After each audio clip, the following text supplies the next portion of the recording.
आदाब, नमस्कार। आपका मेरी अपनी महफिल में एक बार फिर इस्तकबाल स्वागत है। आजकल मैं आपको जनाब दीपक बुदकी साहब के मुंतखब अफसानचे सुना रहा हूँ, जो उनकी किताब ये कैसा रिश्ता से लिए गए हैं। आज जो अफसानचा सुना रहा हूँ उसका उन्वान है बेवफाई। सुनिए, बेवफाई। उर्वशी को अपने शौहर पर बिल्कुल भरोसा न था। उसको लगता था कि वो इज़्दिवाजी बंधन की कदर नहीं करता है और दूसरी औरतों से मेल मिलाप रखता है। दोनों अलग अलग जगहों पर मुलाजमत करते थे। जब शौहर का तबादला सिलचर असम हुआ तो बीवी छुट्टियां बिताने के लिए उसके पास आ गई।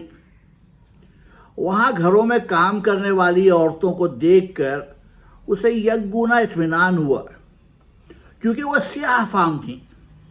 उस पर तुर्रा ये कि मुंह में हमेशा पान डालकर जुगाली करती थी, यहाँ तक कि उनके मुंह से बदबू आती थी।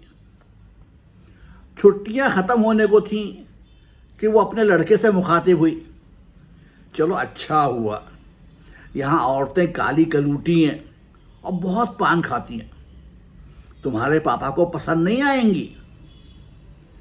बेटे ने लाताल्लुकी के साथ जवाब दिया, मम्मी वो तो हमको बहुत प्यार करती है, वो हलवाई की बेटी है और हमारे लिए रसगुल्ले और दीगर मिठाइयाँ बनाती है। पापा भी उसके लिए कभी कभी तोहफे लाते हैं। तो ये था आज का अफसानचा बेवफाई।